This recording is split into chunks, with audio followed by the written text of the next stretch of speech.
kiamat akan datang.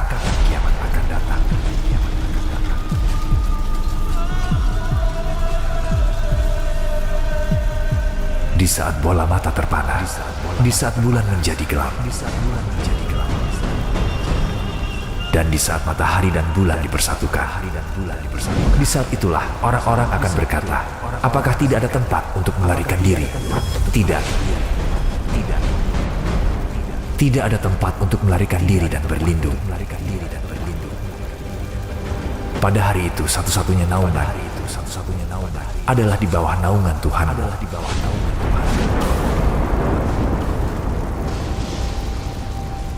Hari penghakiman, hari yang ditunggu semua orang dengan rasa takut dan penasaran.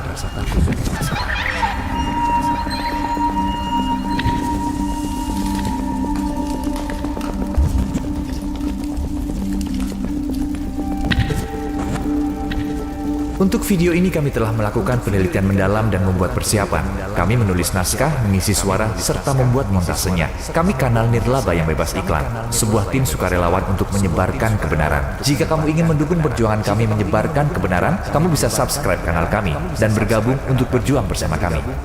Meskipun kita tidak tahu kapan, kita tahu hari kiamat sudah dekat. Bagaimana bisa? Karena ada banyak hadis terkait hal ini.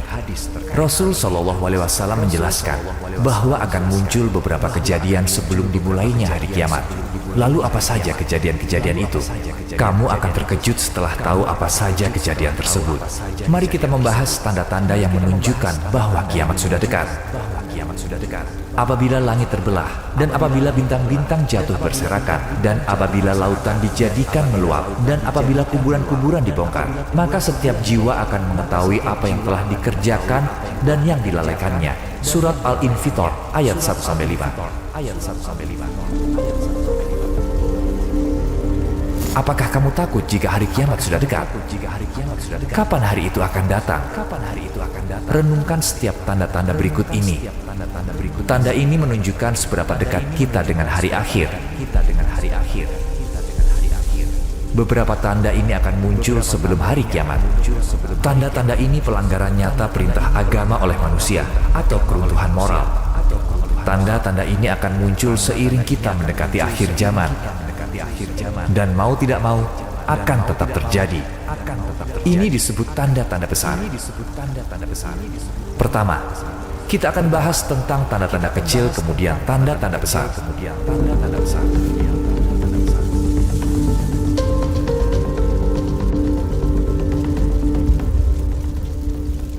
Tanda pertama adalah kelahiran Nabi Muhammad Sallallahu Alaihi Wasallam. Rasul Sallallahu Alaihi Wasallam kita diutus ke dunia ini untuk memperingatkan manusia dan membawa kabar baik tentang surga. Sebagai Rasul terakhir yang diutus, lahirnya Rasul terakhir dianggap sebagai tanda utama dari tanda-tanda kecil. Tanda lainnya adalah manusia akan lupa pentingnya kitab suci Al-Quran. Bagaimana menurutmu? Apakah perlu dipertanyakan bahwa hal ini sedang terjadi? Sebagian besar dari kita memiliki Al-Quran, kitab yang paling penting dalam hidup kita. Hanya sebatas menyimpannya saja, ya kan? Kalau kita menanyakan pada diri sendiri, kapan terakhir kali kita membaca Al-Quran, kita akan menyadari bahwa kita sudah lupa betapa pentingnya Al-Quran.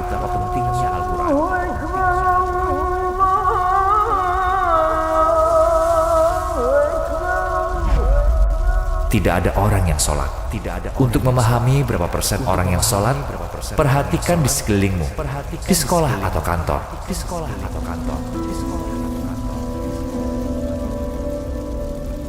Ketika sudah dekat kiamat, jumlah orang yang sholat akan berkurang. Berikut ini tanda lainnya bahwa hari kiamat sudah dekat. Masjid-masjid semakin dihias, namun sholat tidak dianggap penting. Jumlah pengikut Allah akan berkurang, dan nilai keimanan akan berkurang. Kepercayaan akan rusak. Riba akan merajalela. Kejujuran dalam berdagang akan hilang. Akan ada lebih banyak hasutan, gosip, dan kebohongan. Kalau dipikirkan, tidak ada lagi orang yang percaya bahkan pada teman dekatnya sendiri. Dosa-dosa besar seperti zina dan minum alkohol akan menyebar. Akan ada minuman keras dalam berbagai nama. Beberapa akan dianggap halal atau legal. perbuatan cabul dan mesum akan menjadi-jadi, kekejian akan meningkat, pria akan cenderung kepada pria, dan wanita akan cenderung kepada wanita, kikir dan serakah menyebar, hubungan antar saudara akan rusak. Kita merasakan beban tanda-tanda ini paling berat saat Idul Fitri, kan? Bagaimana menurutmu?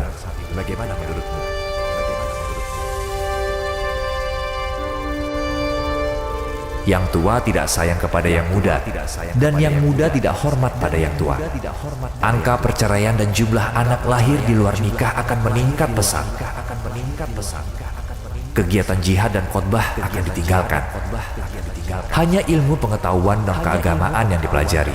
Renungkanlah baik-baik. Sejak kecil kita hanya belajar beberapa konsep dalam pelajaran agama. Kita pergi ke masjid saat liburan, belajar baca kitab suci Al-Quran. Hanya itu pengetahuan agama yang kita punya. Hukum alam akan terganggu.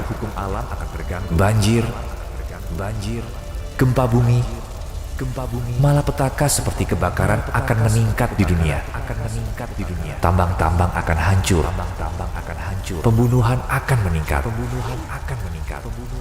Gedung-gedung tinggi akan dibangun.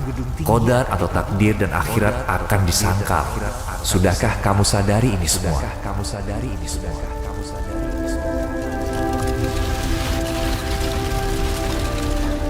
Hampir semua tanda-tanda kiamat sudah terjadi. Jika tanda-tanda ini sudah terjadi, itu artinya hari kiamat sudah dekat. Manusia sudah memasuki tahap akhir. Sekarang, tentang tanda-tanda besar hari kiamat. Dabat al-ard, binatang buas dari perut bumi. Dan apabila perkataan ketentuan masa kehancuran alam telah berlaku atas mereka, kami keluarkan makhluk bergerak yang bernyawa dari bumi yang akan mengatakan kepada mereka bahwa manusia dahulu tidak yakin kepada ayat-ayat kami. Surat An-Naml ayat 82. Tidak banyak informasi tentang binatang buas dari perut bumi.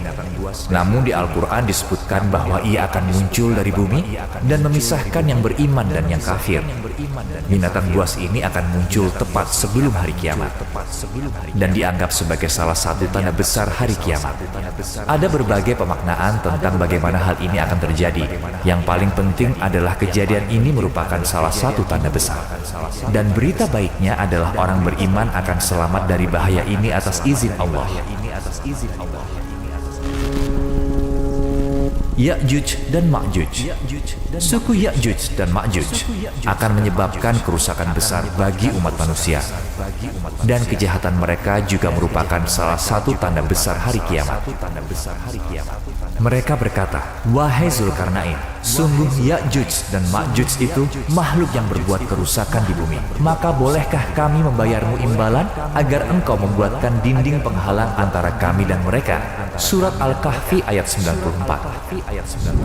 Dalam kitab suci Al-Quran kita dijelaskan bahwa karena penghalang yang dibuat oleh Zulkarnain ini, suku Ya'juj dan Ma'juj perusak ini tidak bisa menyerang manusia lain, dan mereka akan keluar di akhir zaman dan akan menyerang umat manusia.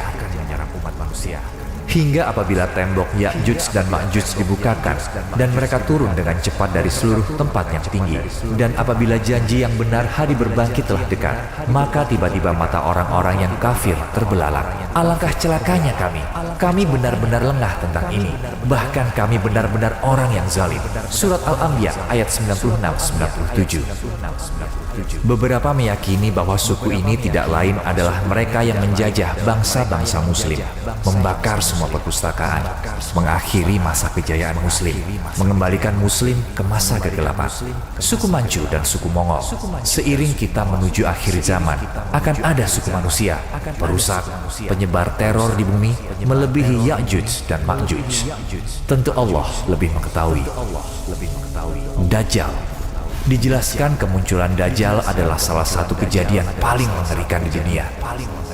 Dajjal dijelaskan dalam hadis sebagai pembohong, penipu, dan sengaja mencampur adukan yang baik dan buruk, benar dan salah. Seseorang yang berhias untuk menyembunyikan wujud aslinya. Ada banyak Dajjal. Setiap abad punya Dajjal masing-masing. Sebuah hadis menerangkan jumlah mereka akan mencapai 30. Dajjal di hari kiamat memiliki kedudukan khusus. Salah satu dari mereka adalah Dajjal besar. Selain itu juga ada Dajjal Islam, Sufyan. Berdasarkan keterangan ini, Sufyan akan muncul dari para muslim.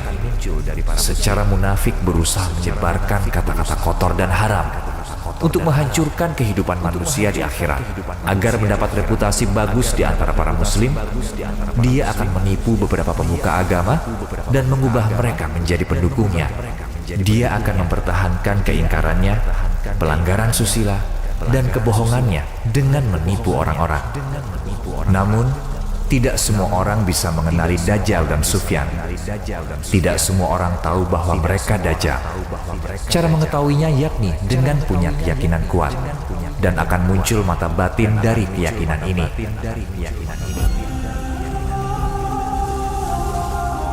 Mahdi. Setelah Dajjal, dari keturunan Nabi Muhammad SAW akan muncul Mahdi. Setelah membunuh Dajjal, dia akan segera menyebarkan agama Islam dan akan berkuasa di bumi. Semua kejahatan akan hilang dan keadilan akan terbentuk. Mahdi diterangkan memiliki kepribadian mulia. Dia datang di akhir zaman, seraya dibimbing oleh Allah menuju jalan yang benar. Dia akan memimpin orang-orang menuju jalan kebenaran, terutama orang-orang muslim. Dia akan menegakkan keadilan di dunia yang penuh dengan penindasan dan ketidakadilan. Dia akan menyelamatkan para kafir dan mereka yang keyakinannya masih ragu-ragu dari kegelapan.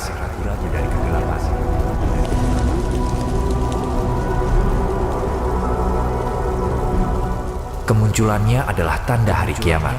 Dia akan memperkuat keyakinan umat muslim dan menghancurkan pengikut Dajjal dan kekafiran. Dia akan menjadi pria hebat. Turunnya Nabi Isa dari langit. Tanda besar hari kiamat lainnya adalah turunnya Nabi Isa alaihissalam ke bumi. Dan sungguh, dia Isa benar-benar menjadi pertanda akan datangnya hari kiamat. Surat Az-Zukhruf ayat 61. Banyak dari kita yang tahu kisah Nabi Isa alaihissalam. Dia salah satu dari 4 rasul utama. Dia lahir dari Maryam tanpa seorang ayah. Sebagai bukti kekuasaan Allah, ketika dia berusia 30 tahun, dia diberikan amanah sebagai rasul. 3 tahun kemudian, dia diangkat ke surga oleh Allah. Yang disalib oleh para Yahudi adalah orang mereka sendiri yang mirip seperti Nabi Isa alaihissalam. Hadis menerangkan bahwa Nabi Isa alaihissalam akan turun ke bumi di akhir zaman dan mengikuti Islam. Setelah kemunculan Mahdi, Isa alaihissalam akan turun dari surga sebagai hakim yang adil. Dia akan menghancurkan salib, membunuh babi, menghapuskan pajak, dan memberikan harta. Dia akan sholat di belakang Mahdi dan mendukung perjuangannya.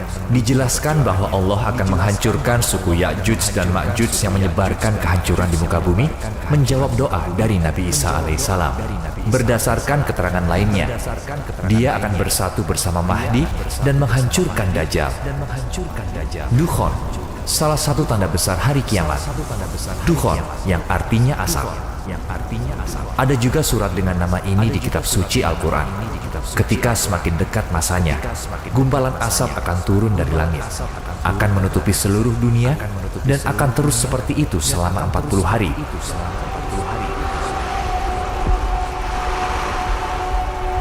Udara akan jadi sangat amat panas. Yang beriman akan sedikit terpengaruh oleh asap ini, seperti terkena flu ringan. Dan para kafir dan munafik akan terguncang seperti sedang mabuk.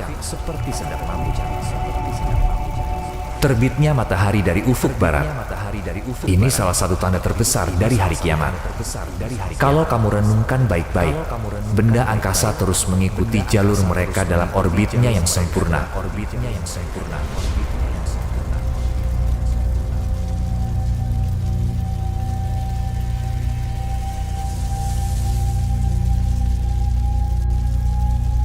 Dan faktanya, Allah Subhanahu wa Ta'ala memerintahkan pada ayat 5 surat Ar-Rahman, matahari dan bulan beredar menurut perhitungan.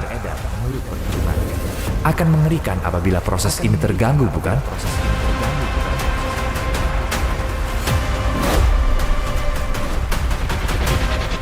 Pencipta dan penguasa alam semesta Allah Subhanahu wa Ta'ala ketika tiba waktunya mengakhiri kehidupan manusia di bumi, akan menghancurkan tatanan yang Dia buat dan dirikan atas kehendaknya. Saat itulah ketika matahari akan terbit dari barat.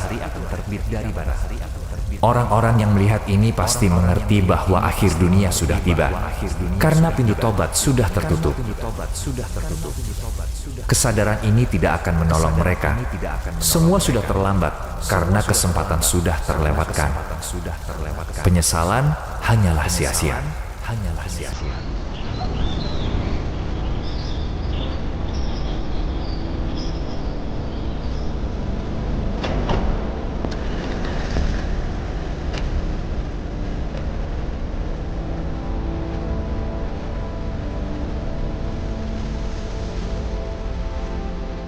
Hari kiamat mungkin salah satu yang paling ditakuti manusia. Namun tidak ada yang menakutkan bagi hamba yang taat, karena yakin pada Tuhan semesta alam. Yang seharusnya ketakutan adalah mereka yang melupakan Allah dan mengingkari keberadaannya. Ada satu yang kita semua lupakan. Hari kiamat sesungguhnya adalah kematian pribadi. Jadi marilah kita merenungkan kematian kita seperti kita merenungkan kiamat. Mungkin kamu tidak ingin terlalu memikirkannya, karena kita tahu banyaknya dosa kita. Dan kita tahu betapa tidak bersyukur kita terhadap Tuhan. Mungkin ada sholat yang tidak kita laksanakan. Mungkin ada dosa yang kita belum mohon ampun. Dan itu membuat kematian dan hari kiamat bahkan jadi lebih menakutkan. Namun, kita jangan sampai lupa Tuhan kita Maha Penyayang. Allah Maha Pengasih. Dia menunggu kita menemukan jalan kembali padanya. Kalau kamu belum meninggal, belum melihat matahari terbit dari barat, pintu tobat masih terbuka. Bukankah ini waktunya bagi kita kembali kepada Allah untuk memohon ampun? Terkadang, kamu harus segera mengambil langkah yang baik untukmu. Kematian dan hari kiamat harus dihadapi dengan ketenangan dan kedamaian.